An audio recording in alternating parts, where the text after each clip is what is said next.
Estamos en la Mesa del Futuro, en este martes 20 de octubre de 2015, aquí en Perspectiva. Estamos con Gerardo Caetano, historiador y politólogo, Nicolás Jodal, ingeniero en computación, Facundo Ponce de León, doctor en filosofía y comunicador, Rafael Radi, doctor en medicina y en ciencias biológicas.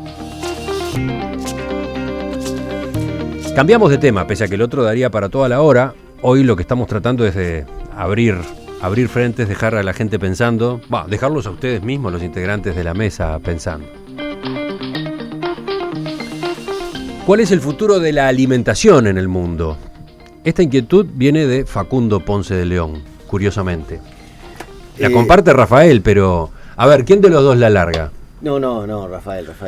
No, porque además estuve mirando acá las cosas que trajo ya. No, simplemente desde el ángulo nuestro. Creo que en parte del futuro no voy a hablar por lo menos no voy a empezar a hablar de la proyección de las necesidades, que eso podemos hablarlo luego, en función del crecimiento de la población. Y bueno, para el 2050 se calcula que el planeta Tierra estará habitado por unas 9.000 millones de personas, o sea, 2.000 millones más que ahora. Exacto. Ese es un número para tener como referencia. Y por otra parte, en los países en vía de desarrollo, el ingreso per cápita va a ser más alto y por lo tanto el requerimiento de alimentación de mayor calidad de la que habitualmente, globalmente se ha tenido, va a existir. Y hay una necesidad va a haber una necesidad de mayor producción. Entonces, ese tema es un tema muy interesante, que tiene mucho que ver con el área de la gente que trabaja en el área agraria y productiva. Desde el espacio nuestro, yo creo que hay dos temas que son relevantes a pensar. Uno es cómo la alimentación puede ser aprovechada para promover la salud, y eso es un tema muy importante. De hecho, hace unas semanas acá estuvo el Congreso Iberoamericano de Ingeniería de Alimentos y fue uno de los temas que se trató, porque entre las nuevas disciplinas que aparecen está, por ejemplo, la nutrigenómica, es decir, cómo los nutrientes reprograman nuestra expresión génica y nuestro metabolismo. Es decir, eso es algo que estamos empezando a entender mucho mejor ahora. Luego puedo ir sobre eso. Y el otro tema tiene que ver naturalmente con los alimentos genéticamente modificados, ¿no? Que ese es otro gran tema, de lo cual todavía no hay... Ha habido bastante confusión en la opinión pública y a nivel político. Y quiero dar dos elementos. Esta semana, el 21 y el 22 de octubre, fuimos invitados, y lo hemos anunciado, a un taller de 2 días de análisis de la inocuidad de alimentos genéticamente modificados, organizado por la FAO, el Ministerio de Ganadería, Agricultura, Pesca y el INIA, que va a ser desarrollado acá en Montevideo, tiene entrada libre, de forma que vienen expertos que van a discutir el tema, y la propia Academia de Ciencias de Estados Unidos, con la Academia de Ingeniería y la Academia de Medicina, van a generar un reporte 2016 sobre el tema. De forma que este es un tema muy candente y tiene que ver con la productividad del futuro por razones obvias. Entonces ahí hay dos asuntos que se juegan en el futuro del tema alimentación.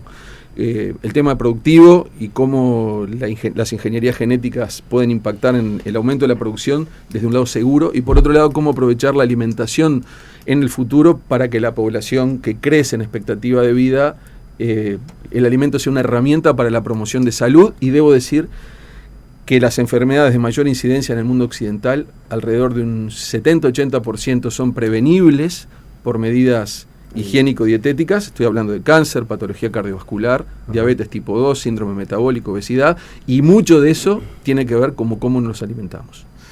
Facundo. Yo lo ponía sobre la mesa el tema en los correos preparando esta mesa, porque son esos donde yo tengo la impresión de que va a ser muy distinto a cómo nos alimentamos hoy, un poco en esta línea de lo que decía Rafael, pero además en la línea de que es probable que se empiecen a comer cosas que hoy no tenemos ni idea, o sea, que hoy no se nos ocurren comer, desde lo que pueden ser insectos a lo que pueden ser otras cosas. Y por ese lado es como una gran incertidumbre. Si llegamos a 9.000 millones, si sube la expectativa de vida, porque no solo llegamos a 9.000 millones, sino que llegamos por primera vez en 10.000 años a que son la misma cantidad de adultos mayores que de niños, ¿no? Que es una pirámide que siempre estuvo al revés, siempre los ancianos eran la punta de la pirámide y eran menos que los no ancianos. Ahora va a haber muchos ancianos por este crecimiento de la expectativa de vida, sin llegar todavía a la pastilla de la inmortalidad. Entonces me pregunto en ese contexto cómo van a ser los criterios y cómo van a ser de qué va a estar rodeado esta cosa de la alimentación. En parte porque... a ver, ¿en qué sentido? ¿A qué te referís con criterios? Claro, ¿es necesario comer 4 veces por día? Uh-huh. Como todos nosotros desayunamos, almorzamos, la merienda y la cena. Me está dando un gancho notable. Dale. Pero, me lo pregunto, si tenemos estos problemas de escasez, si se supone que si seguimos creciendo en cantidad y cada vez más gente, por suerte sale de la pobreza, tiene el acceso a la alimentación, además de que no darían los pollos, no darían los pescados, no darían las vacas, no daría... ¿Cómo? ¿No darían? Bueno, probablemente por cuestiones tecnológicas lo terminemos resolviendo, como yo en eso soy antropológicamente optimista, pero justamente con los criterios de hoy no darían, va a tener que haber una disrupción, va a tener que pasar algo ahí. Mirá, tengo varias Acá aparece cosas. Nicolás Jodal y tira arriba de la mesa la carne sintética. Soylent. Lo que voy a tirar es una cosa que se llama Soylent, que no es la carne sintética, pero es, digamos, para una cosa previa antes. Yo también tiendo a ser como Facundo, soy básicamente optimista. ¿De Peñarol? Del futuro. De Peñarol. Debe ser alguna casualidad, no sé por qué. Debe ser. Pero Facundo es de Nacional. Bueno, no, y pero él, yo biológicamente optimista. Biológicamente optimista viene de Peñarol. Un violeta nos lo dice. Lo dice, Ya que estamos, terminemos de identificar a los integrantes de la mesa, porque por lo visto Hay variedad. las preferencias si se dice futbolísticas importan acá. optimista, ya sabe que uno es de Peñarol. Nicolás de Peñarol, Caetano Violeta. Absolutamente violeta, Facundo Absolutamente Bolso tricolor. y Rafael. Bueno, yo soy socio del Liverpool Fútbol Club por ser de Belvedere, pero también tengo mi cercanía con Nacional. Bueno, este es el que desequilibra. Muy bien. No, yo básicamente soy optimista del futuro. Creo que vamos a vivir un futuro mejor. Eso no quiere decir que no tengamos problemas. Digamos, aquello de los problemas nunca se solucionan, se cambian por problemas nuevos. Y hoy estamos teniendo un problema que me parece muy claro, muy relacionado con la alimentación y que estamos, digamos, viéndolo poco. Yo, mucho más que el problema de la alimentación, de la escasez, estoy preocupado por la abundancia. Nosotros, lo que hay en el mundo hoy es una epidemia de obesidad, como nunca antes pasó. Digamos, está pasando una cosa rarísima en el mundo que nunca había pasado, que hay pobres gordos. Un pobre era flaco, digamos, ¿no? Porque no había... Bueno, ahora es al revés. La gente que está en el quintil económico más abajo normalmente es obesa. Hay más gente obesa que subnormal, que delgada, digamos. Es la primera vez que pasa eso en la historia de la humanidad. Así que lo que estamos teniendo es un problema que vamos a tener de acá en el futuro, típico del futuro, que son resolver los problemas de la abundancia. Nosotros estamos acostumbrados a resolver los problemas de la escasez. Nosotros, en nuestra naturaleza, para nosotros, digamos, nuestra preocupación es lo que es escaso. Por eso, para comer, que es escaso, somos conscientes. Para respirar, que es abundante, no somos conscientes, no lo necesitamos. El delfín, que el oxígeno es escaso, necesita conscientemente respirar. Por eso tiene un grande problema para dormir. Duerme la mitad del cerebro unas horas y la otra mitad del cerebro la otra, porque siempre necesita una parte consciente para respirar, porque para el delfín el oxígeno es escaso. Para nosotros es abundante, entonces no tenemos un mayor problema. No estamos acostumbrados a manejar el tema de la abundancia. Le doy a Rafael, que es el experto en oxígeno, y después vuelvo a Soylent. No, yo muy cortito complementando lo que dice Nicolás. Los cazadores recolectores, hace 4.000 o 5.000 años, les llevaba 6 a 8 horas conseguir las 2.000, 2.500 kilocalorías que se necesitan por día. Hoy tú vas a la góndola del supermercado y en 10 minutos te llevas 40.000 kilocalorías. Exacto, en tu carrito. ¿Y en el 2050? No, pará. Entonces ahí tenemos el problema, porque yo creo que lo que está pasando es, tenemos que pasar nuestra nutrición, nuestra alimentación. Hasta ahora nosotros éramos inconscientemente competentes. Es decir, cuando yo en mi niñez, el que cocinaba en mi casa era mi abuela, digamos. ¿Y cómo cocinaba? Con una serie de recetas que le había enseñado su madre, etcétera, etcétera, y que estaban perfectamente adaptadas a nuestra forma. Funcionábamos todo perfectamente. Digamos, ahora en mi casa ya no hay más nadie que se pueda dedicar 100% a cocinar. Entonces yo voy a una góndola y compro comida. Ahora, la cantidad de calorías que estoy comprando en ese momento es muy, muy superior a lo que le llevaba a mi abuela a cocinar. Entonces, yo creo que es un problema que necesitamos muchísima educación. El problema de la alimentación de ahora en adelante es educación. El problema no es la escasez, para mí. tampoco la abundancia. El problema es cómo llegamos a los 9.000 millones. Hoy, los 80.000 millonarios más ricos del planeta tienen más riqueza que los 3.500 millones de personas más pobres del planeta. Entonces, por supuesto, los recolectores, cazadores, pescadores vivían todo el día buscando alimento. Y la relación entre la posibilidad de la población, entre un recolector, cazador, pescador y las civilizaciones agrícolas, era 1 a 100 en la América precolombina. Pero hoy el problema no es que no alcanza para todos. Por supuesto que alcanza para todos. El problema es que hay algunos que no pueden entrar en la góndola del supermercado y que en muchos casos siguen siendo recolectores, cazadores, pescadores. Y los niveles de desigualdad son inéditos. Hoy el 1% más rico del planeta tiene más que el 99% restante. Entonces no podemos pensar estos temas como si todos fuéramos iguales, porque no lo somos. Y el acceso a la alimentación es muy diverso. Y ahí también tenemos que pensar, el ministro de Ganadería hoy habla de intensificación sustentable.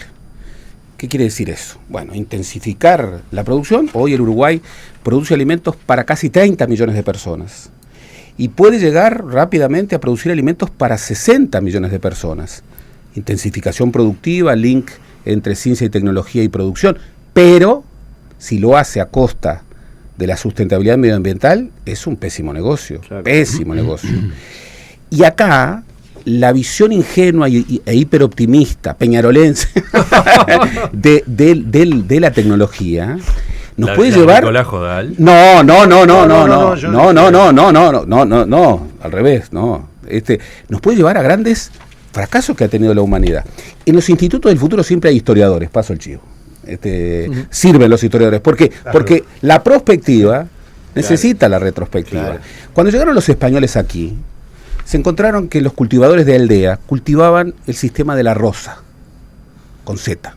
¿Qué era el sistema de la rosa? Era un sistema adaptado a la ecología de las zonas subtropicales, que era absolutamente desordenado. O sea, no plantaban una sola cosa, plantaban muchas cosas, y uno veía aquello y decía, esto es el desorden.